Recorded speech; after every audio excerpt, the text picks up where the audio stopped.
I'm sure some of you guys were wondering, Asian, where the fuck were you when the LR300 ML came out? Where the fuck were you when the GNG90 came out? Where the fuck were you? Why did you let Sniff get the first fucking reviews on it? Oh, gotcha!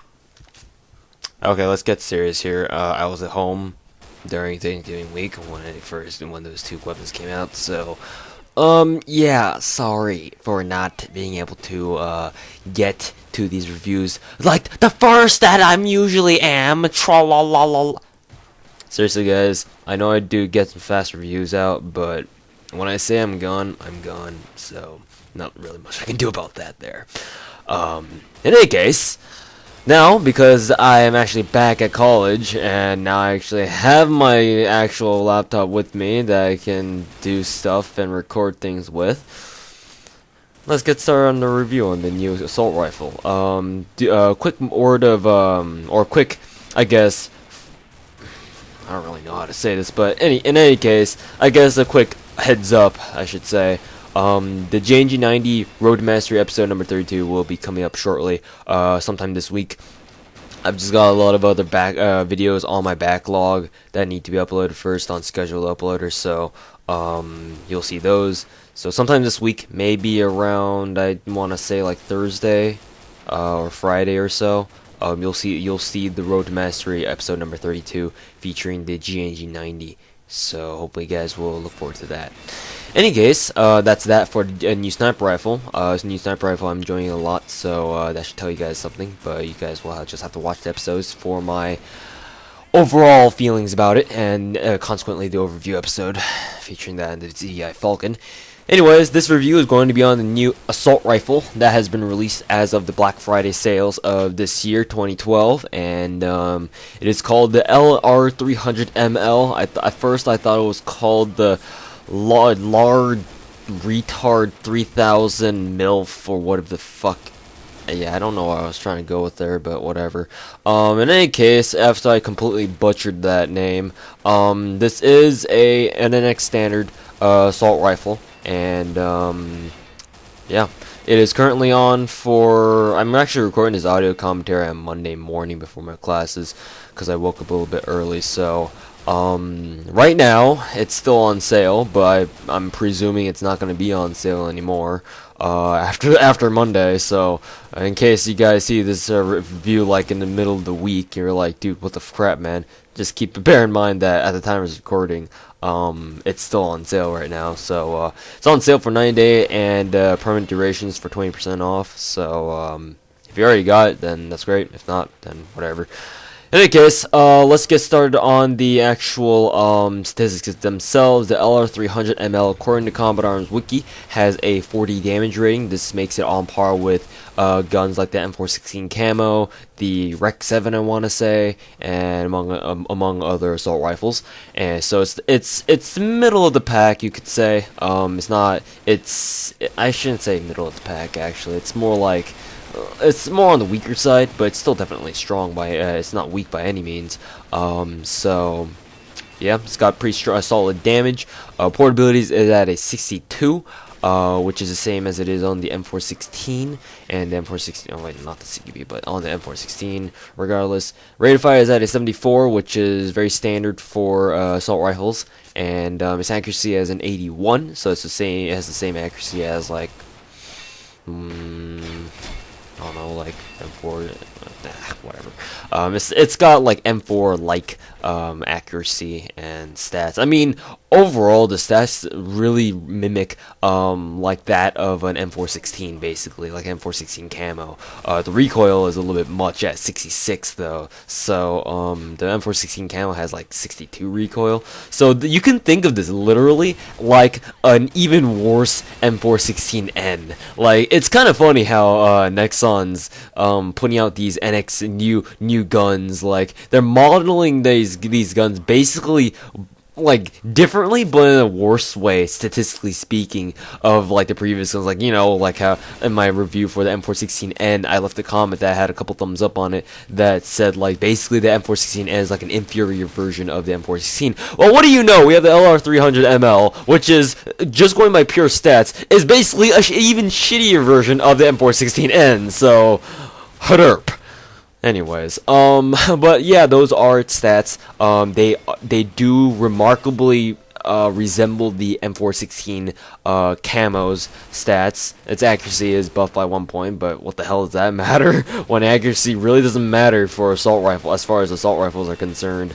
I mean, most of them are pretty similar anyway to a certain extent, and the recoil is just really high on the LR300 ML. So, regardless. So let's talk about a little bit more in depth about the LR300 ML. Let me just bring up my little notepad of things I usually like to talk about when it comes to weapon reviews. It's recoil spread. Let's talk about the recoil a little bit more, because obviously the recoil is the most drastic thing about the LR300 ML. The recoil spread is admittedly very bad. The rate at which the spread enlarges is primarily the main reason why I say it's bad. It spreads out very quickly. I mean, even like within the first couple shots, like within 2 or 3 shots, you notice that your spread starts getting big, or starts enlarging quickly. So in that sense, the recoil is very heavy. The actual recoil kickback itself, though, is very minimal, because first of all, you can't attach a scope on this gun, so you won't be tap firing this at long range anyway. Well, even as I say that, you'll see me tap fire at long range in the gameplay. You'll see in front for this review anyway. So ignore what I just said. But in any case, the kickback, you don't really need to worry about it too much. It's not like AK style kickback, so no need to worry about that just yet. Overall, the recoil controllability is surprisingly manageable, as long as you burst or tap fire. If you go full auto, then obviously it's going to be very difficult controlling the recoil. But as long as you single fire, like tap fire, while you're moving around at enemies, who are out middle range, long range, wherever they may be, or if you fire in controlled bursts, then it is actually surprisingly easy to control the recoil.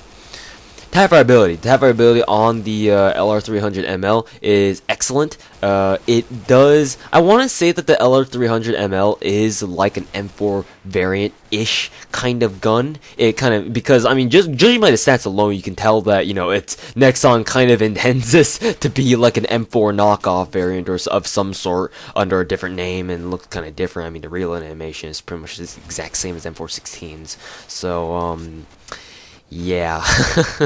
As for the tapfireability is, as judging by all these patterns, is excellent, as most M4 variants tapfireabilities are, and the LR300 ML is no different. I mean, because of the fact that you can't attach a scope on the LR300 ML, obviously we won't ever get to know, like, is it really truly good at tap firing or not. But it doesn't matter, because we'll never be able to figure that out. So why bother concerning ourselves with something we won't ever be able to find out. So, moving right along here, the sprint drawback is basically all the mechanical aspects of the LR300 ML basically mimic the M416 series. The M416 camo, and to a certain extent the M416N too, but whatever. So yeah, sprint drawback, sprint animation, draw animation. Center speed is pretty much similar to the M416s as well. So there you go. Reload speed is pretty much the same thing as well as M416s. I mean, I don't really feel like they're much different from each other. Fire modes, it is only available in fully automatic. Luck, I feel that the luck on the LR300 ML is very low. I don't know, for those guys who do have it, I'm not really too sure how much you guys do, but for those guys who do have this gun, I don't know how lucky you've been with this gun, but I haven't found myself to be getting a lot of lottos myself, so I'm going to say that this gun is not exactly the luckiest gun in the world to get headshots with. Ammo capacity is at standard at 30 rounds per magazine and 90 in reserve. Other than that, key physical characteristics, how should I describe this gun? It honestly looks like the Bushmaster because of the way that it's colored. Like the barrel is white and the action and the receiver is like black or something like that. It's colored black or something like that. It really reminds me of the Bushmaster. At first, when I saw this gun on the Black Friday sales notification on the Commodore's main page, I was like, holy shit, they're selling the Bushmaster again. What the fuck? And then I realized realized, oh wait, hold on, it's not the Bushmaster. It's an actual assault rifle. But it actually, I don't know if you guys agree with me. Maybe I'm just really high off something and I don't really know what's going on. But it reminds me of the Bushmaster just by sheer looks itself. So yeah, I don't know. I guess I'm weird. I'm just weird like that. Muzzle noise. The muzzle noise on the LR300 ML is actually very unique. I don't think any other gun shares the same muzzle noise as the LR300 ML. It's like this very loud but very crunchy muzzle report. I'm not gonna imitate the noise for you guys, okay? So you can rest easy on that. But anyways, it does sound very unique, but it is quite loud. So maybe rocking a suppressor on the LR300 ML might be a good idea to kind of mask the very loud muzzle noise that LR300 ML kind of gives off when you fire it. So keep that in mind. Attachment options. Unfortunately, like I've mentioned before repeatedly, you cannot attach a scope. You can attach suppressors and you can attach magazine mods, but you cannot attach a scope, which obviously sucks a lot because, I mean, if you can't attach it, for me personally, I always want to have a scope on an assault rifle, unless you're going like fucking tryhard Wall Pro, where you go run around with an AK scopeless and you try hip firing headshots all day. I'm not one of those people, so obviously I'm not gonna go do that. So I'm always gonna have scopes on my assault rifles because it helps a lot. Like it's pretty much vital for long range, middle range combat situations where you want to tap fire effectively and take down targets really quickly at long range. Unfortunately, with the LR300 ML, you are not able to do that to a certain extent. You can still tap fire at long range. I mean, this gun is quite suited for that. However, because of the fact that you can't attach a scope on it, it makes that job a lot harder. So unfortunately, you cannot attach scopes on it. You can't attach mag mods or silencers on the LR300 ML, but it really does kind of suck that this is one of those assault rifles that you just can't have a scope on. So what can you do? Moving on to whether or not it's Fireteam Worthy. I haven't really tried it for Fireteam, but as far as I've seen its performance in Elim games, I would dare say it would be pretty damn good for Fireteam. Just saying. Quarantine Worthy. I don't know. It's not like a heavy assault rifle by any means, but I mean it's much better for you just bring on like a submachine gun or something like that, or a machine gun for that matter. Assault rifles, I think I made it pretty clear by now. Assault rifles don't really have a place in quarantine, so just don't bring them. And the LR300 ML, unfortunately, is not really an exception to this. As for my frank personal opinions on the LR300 ML, the LR300 ML, I'm going to disagree on Sniff in this regard. I didn't really see Sniff's review on the LR300 ML because I saw that he had already released the his review videos on the the JNG90 and the LR300 ML when they first came out. And I didn't really have the time to actually watch through his videos. Sorry, Sniff, if you're listening. Hope you're not offended. But I did see his description, or the first few words that he wrote on his description for the LR300 ML, and it was something along the lines of, "Ew, bad gun." I'm going to have to disagree with Sniff on that. I think this gun is actually really, really good. Obviously, its biggest drawback is the fact that you can't attach a scope on it, which completely sucks fucking balls, Nexon, if you're listening to this. Please make it so that the LR300 ML is able to attach a scope. God damn it, thank you. I pay you NX, man. I pay you extra NX.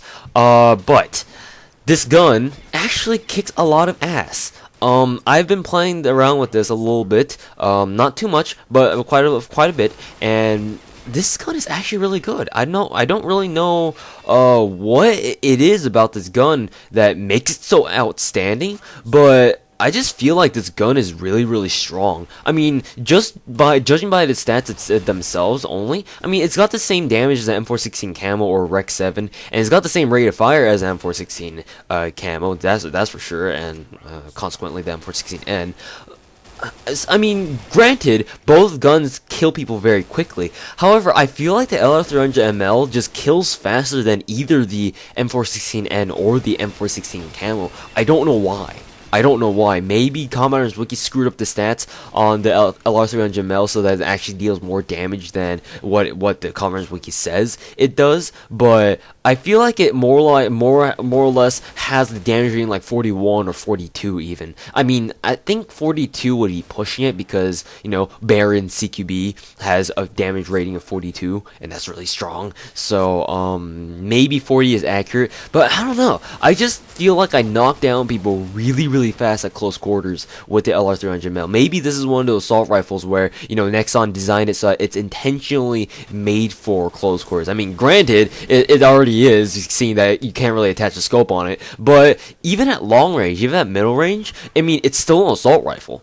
Even after all said and done, it's still an assault rifle, so its damage drop-off will, its damage profile will be pretty much the same, if not similar, to other assault rifles. And seeing that its stats are very similar to, like, say, an M416's, or granted, given the M416 camos, I mean, you can safely assume that the damage profile is somewhere along the lines of the M416 camos, you know. So at long range, middle range, easy damage still carries along just fine.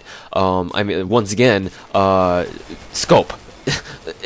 The only downside, because of scope, that's why. But even still, without a scope, if you're really good at taking down people at long range without a scope, like, this gun will actually train you pretty well in learning how to use an assault rifle at long range without a scope, because it kind of forces you to do so. So I guess you could say this is a really good training gun for that. Even then, it's still a really good assault rifle in its own right. But yeah, I mean, I really like this gun. I really do. And I would highly recommend it to people if it was able to put a scope on. But seeing that, you know, you can't really attach a scope on it, and, you know, seeing that most people would prefer having a scope, having the option to, at least having the option. I mean, you don't, I mean, I know that people out there are people out there who, you know, prefer not rocking a scope on a few assault rifles of theirs, but I mean, I'm pretty sure that I can speak for most people that most people would rather have the option to be able to attach a scope on their assault rifle rather than not have the option at all. So in that regard, I believe that that's more or less the general consensus. I mean, being able to have the freedom to do something is a lot better than, you know, not having the freedom to do anything at all. So I feel like I'm repeating the same thing over and over. Anyways, so the LR300 ML, great assault rifle, takes on people extremely quickly at close range, like unnaturally quickly for assault rifles, and it sounds kick-ass. It is kick-ass. It reminds me a lot of the, I mean, at least the physical handling of the LR300 ML reminds me of, you know, me using M416 or M416 camo, so it's got a very familiar feeling to it. It's just that the two biggest downsides to it is the fact that you can't attach a scope, and the fact that the recoil is a little bit much. Even then, though, I want to stress the fact that the recoil, or the maximum spread isn't actually that bad. I think the Rec 7's maximum spread is bigger than the LR300 ML's maximum spread, but again, I could be completely bullshitting that. But in any case, yeah, this will wrap up the review on the LR300 ML. Great assault rifle. Especially good at close quarters combat. This is like your Rec 7 except without the forced eye-tech. If you're looking to find like a really strong close quarters assault rifle, I mean, granted, if you don't like submachine guns, and you're looking for specifically an assault rifle, this might be actually your gun. I mean, it's a good, all-around assault rifle, except for the fact that you can't attach a scope. My God, I can't repeat that enough. Still, it's great. It's phenomenal. I'm really glad that Nexon actually released this because it's a great gun, and it definitely adds to the diversity of weapons that Combat Arms has in stock for players. I mean, granted, this is an X, but I mean, still, nonetheless, it's an expansion. It's a great expansion, and it's a great expansion to the Combat Arms arsenal, in my opinion. I mean, Sniff might not agree, but then again, that's Sniff. So, thanks for watching, and like I said in the beginning of this review, or in the beginning of this video, I will have the JNG90 Road to Mastery episode number 32 up sometime this week. So keep an eye out for that. If you see me use the JNG90 in game, like after this review, then just know that, you know, my Road to Mastery series is coming out for that. So, yeah, thanks for watching, guys, and I will see you guys later.